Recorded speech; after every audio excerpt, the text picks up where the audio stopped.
Vamos lá, o nome de Jeremias significa que o Senhor estabelece. É Deus quem estabelece os seus propósitos para a humanidade como um todo e para indivíduos que compõem essa humanidade. Sim, é o Senhor quem estabelece. Jeremias é o profeta bíblico dos 16 escritores de quem nós mais sabemos de sua vida. Isso porque nos seus escritos ele por vezes se deixa transparecer, ele abre o seu coração e ele fala de si mesmo. E de todos os profetas escritores, o maior livro, ou que tem mais conteúdo, é exatamente o de Jeremias. A Bíblia nos informa que Jeremias nasceu numa cidade chamada Anatote, e isso não traria nenhum significado para nós, a não ser pela informação extra de que essa cidade foi uma cidade separada para que a família sacerdotal pudesse viver. Então, se Jeremias nasceu numa cidade designada para a família sacerdotal, fica implícita então a ideia de que esse homem pertencia à família dos sacerdotes, embora não fosse necessariamente um deles. Deus proibiu em determinado momento Jeremias de se casar e proibiu-o também de ter filhos. Curioso, né? Jeremias foi um profeta escolhido por Deus antes do seu nascimento, e quando Deus chamou Jeremias para essa função, ele teve medo. Ele disse: Senhor, eu sou muito novo. Mas o que ele queria dizer é que ele era inexperiente. Então, se eu digo: Senhor, isso aí não é para mim, eu não sou capaz, eu não estou duvidando de mim, eu estou duvidando de que Deus possa me capacitar para tal obra. E isso é muito sério. Jeremias era um profeta que ilustrava as suas mensagens, o que permitia com que elas ficassem muito melhor fixadas na mente das pessoas. Só que Jeremias ele foi muito perseguido, muito mesmo, porque ele foi alguém disposto a sempre pregar a palavra de Deus. Uma marca do livro de Jeremias é que a expressão "a mim veio a palavra do Senhor", ela se repete dezenas e dezenas de vezes. Exatamente por ser um pregador disposto a pregar a palavra que Jeremias sofreu um bocado. Ele foi muito perseguido. De todos os profetas bíblicos, o que mais sofreu foi Jeremias. E de tanto sofrer, ele chorou. E de tanto chorar, ele escreveu um livro chamado Lamentações. E de tanto chorar e escrever um livro chamado Lamentações, o título que Jeremias recebeu foi de um profeta chorão. Apesar disso, ele exerceu assim um ministério muito longo, foram 40 anos de ministério, sempre fiel ao Senhor. E até que finalmente ele foi então morto pelos judeus, a pedradas. Foi apedrejado até a morte por pregar a palavra de Deus. Hebreus capítulo 11, a galeria dos heróis da fé, e diz lá: a uns aconteceu isso, a outros aconteceram aquilo. Também diz: outros foram apedrejados. E é bem possível que essa referência seja para além de outras pessoas, inclusive ao próprio Jeremias. Ele viveu num tempo em que a Assíria, que era o grande império da época, era a grande nação dominante da época, estava caindo. E estava surgindo a Babilônia, que veio inclusive a tomar o lugar da Assíria. E Jeremias foi um profeta levantado por Deus para atuar num período em que o mundo estava em transformação. Quando Jeremias profetizou, faltava ainda algum tempo para a Jerusalém ser destruída, então ele veio alguns anos antes trazendo avisos, mas o povo não deu ouvidos, o castigo veio, e depois da queda de Jerusalém para a Babilônia, Jeremias continuou pregando o evangelho, a mensagem de Deus, melhor dizendo, e ainda assim trazendo uma mensagem de esperança. É Jeremias quem avisa que o cativeiro na Babilônia vai durar só 70 anos. O profeta Jeremias atuou no período dos últimos 5 reis de Judá, que foram Josias, Jeoacás, Jeoaquim, Joaquim e Zedequias. E juntamente com ele atuaram os profetas Abacuque e Sofonias, lá na cidade do reino do sul, o reino de Judá. E ao mesmo tempo em que Jeremias atuava ali em Jerusalém, os profetas Ezequiel e Daniel, que nós veremos nas próximas semanas, atuavam lá na Babilônia como profetas também levantados por Deus. Que ele foi o profeta mais mencionado por Jesus. Olha que informação legal. Jeremias tinha uma reputação tão interessante assim entre os judeus. Ele foi mais valorizado depois que morreu. De modo geral isso acontece, né? As pessoas são mais valorizadas depois que morrem. E quando Jesus surgiu, por exemplo, as pessoas achavam que Jesus era Jeremias. Não existem tantas linhas assim que são citadas literalmente, tiradas do Antigo Testamento e no Novo, quanto um texto de Jeremias, que é o texto da Nova Aliança, que está no capítulo 31 e que é citado pelo autor de Hebreus lá no capítulo 8 do seu livro. E aí a semelhança assim de Jeremias com Jesus é grande, porque ambos inclusive choraram por Jerusalém. Mas há uma profecia específica nesse livro sobre Cristo. É lá no capítulo 23, quando ele fala que haverá um renovo justo.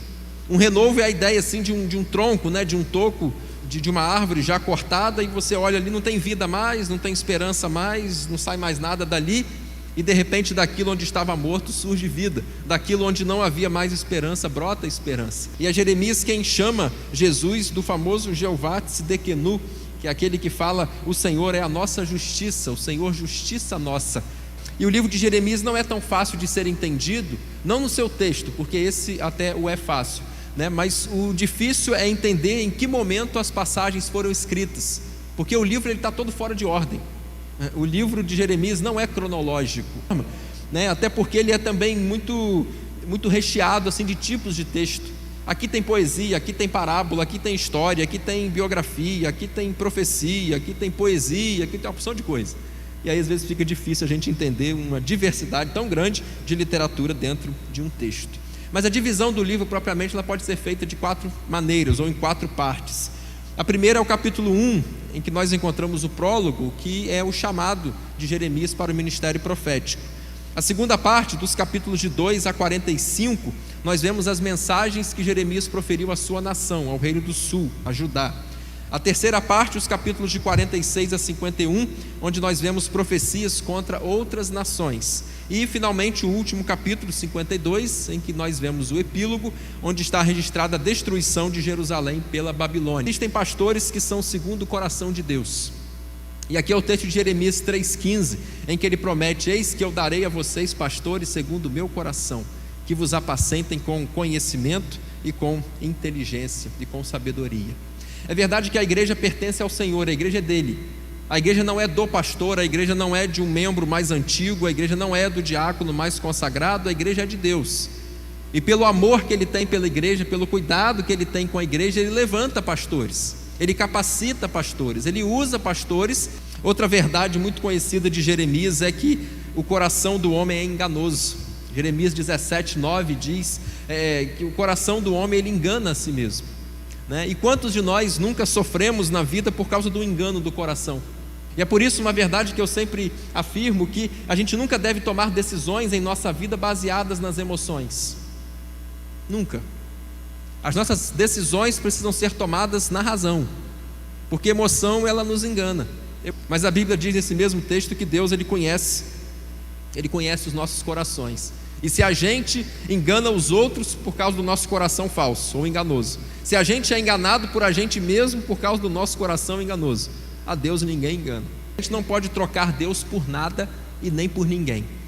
É de Jeremias aquela famosa expressão lá no capítulo 2, que a gente faz uma troca absurdamente desigual, porque a gente abre mão de Deus, que é uma fonte de água viva, e escolhe para a gente cisterna rachada que não é capaz de reter água.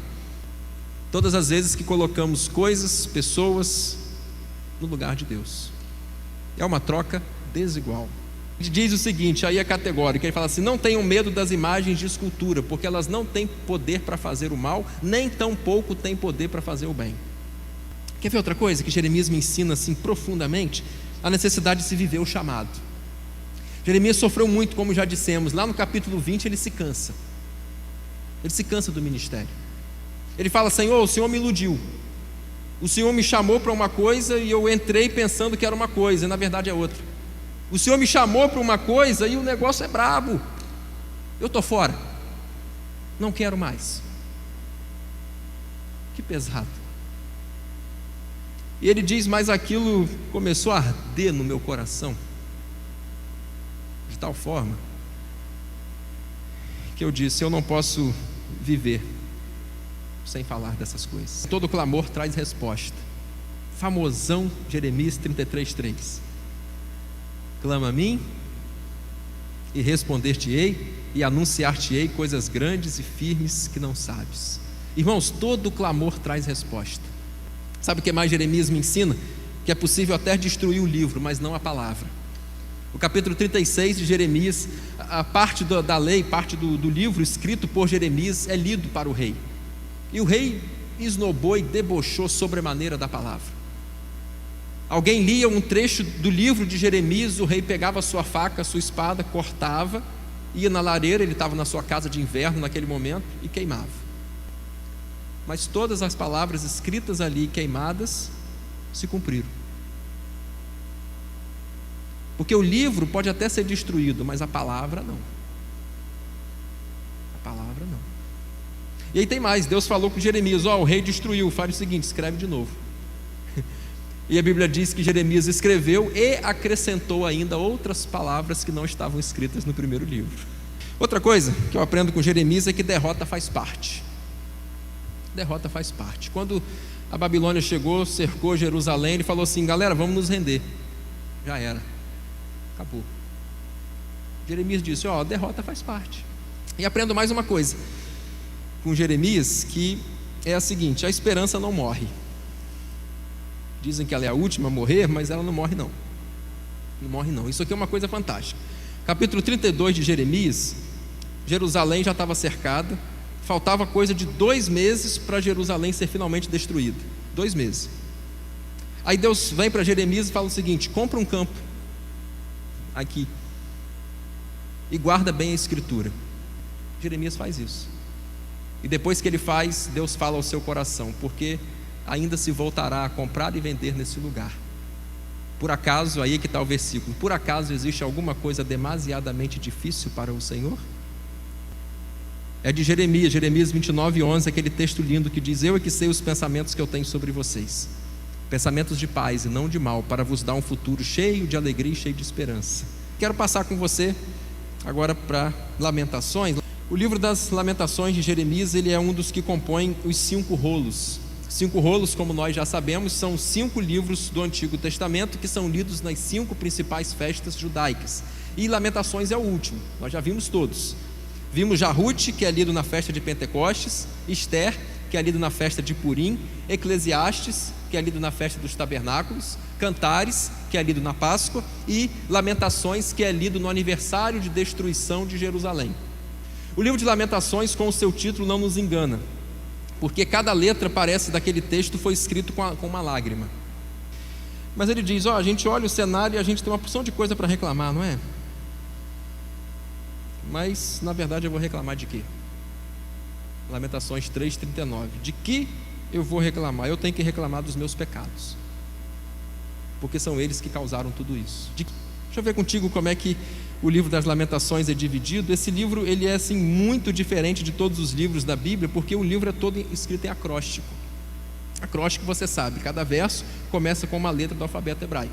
O alfabeto hebraico tem 22 letras.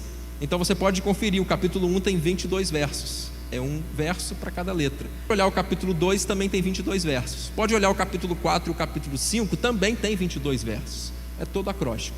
E o capítulo 3 que você pulou? O capítulo 3 são 66 versos. 66 é 22 vezes 3. Ou seja, são 3 versos para cada letra do alfabeto hebraico. Então, seria possível descrever o sofrimento com todas as letras.